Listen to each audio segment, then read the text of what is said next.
So for a while, I was angry and confused. I admit it. But this thing that I called up is like a cat. It may take its own sweet time showing up, but once there, it will wind in and out of your legs and jump on your lap and refuse to leave you alone until you pay it proper attention.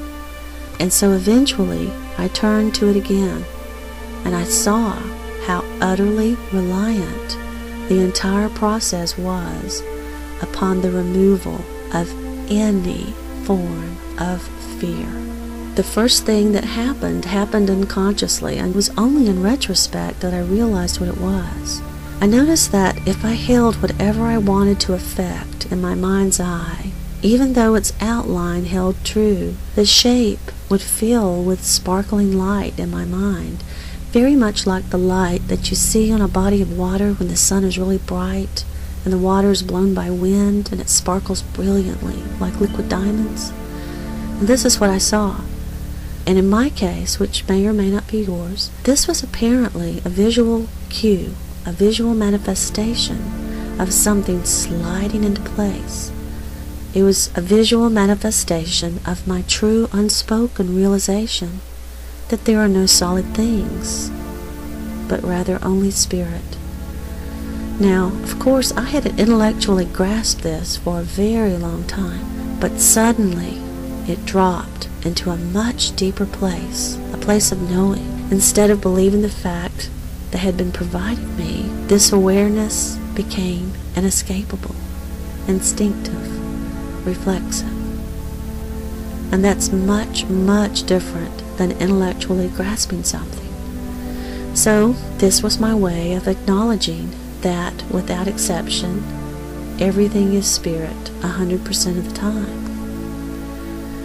And once we have this inescapable truth within us, then we have this dawning, this true revelation, and we find ourselves effortlessly flowing to the next facilitating truth, which is spirit can never be less than perfect.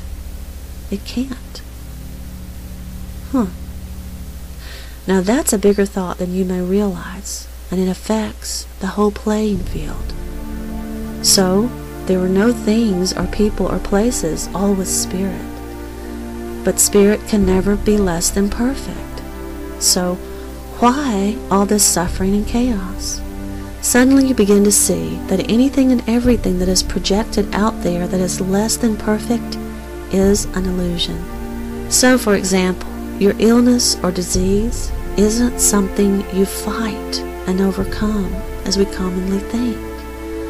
You understand it's more of an illusion that you let go of. And you do this by looking and seeing what is casting this illusional shadow upon your perfect spirit, and then set about getting rid of it. But why would we add these illusions in the first place? Why would we do this to us? Doesn't seem to make sense. Well, though the things I'm about to say may be hard to hear, I could now see that sometimes we use sickness and disease and injury as a vehicle. A bad vehicle, but we don't see it this way at the time. We don't realize it's coming from us. For everything that appears in your world, there is a deeper belief, or otherwise it would not appear in your world. It may be a wrong belief, but there it is. So sometimes being sick may be the way that we buy ourselves time and distance from something else we're avoiding. And we have no idea we're doing this. Sometimes illness or injury brings us attention or an excuse to rest or be taken care of or noticed. Again, we usually have not a clue we could be doing this.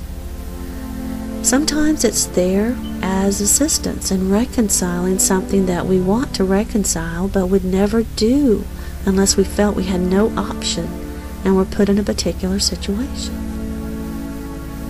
Other times sickness is just unconscious fear projected externally onto us, or projected externally as people and situations to fear. And it can also come from guilt or anger or frustration personified and externalized as well as other things. It can show up in a million ways, but no matter what mask it wears, it is always the same thing. It is an illusion. Now, to some of you, I know this seems harsh and sounds cruel. Who wants to point out to someone who is suffering that their illness or injury is their projection, and an illusion at that? An illusion that could seem to end the life of this dear one. Who wants to tell someone that? Well, I ask you, which of you is prepared to tell this dear one, sorry, God didn't care enough about you to keep you from suffering like the rest of us? Or, sorry, it's just random fate. You drew the unlucky card. Too bad.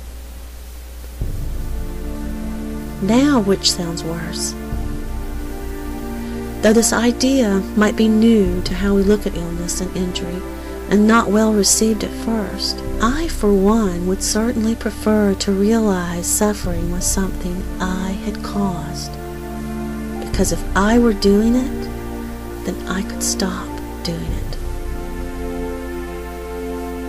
Nothing but perfection is real. You are perfect, and when we are ready to let go of these wrong thoughts and see what is actually out there, our perfection, these illusions begin to fade.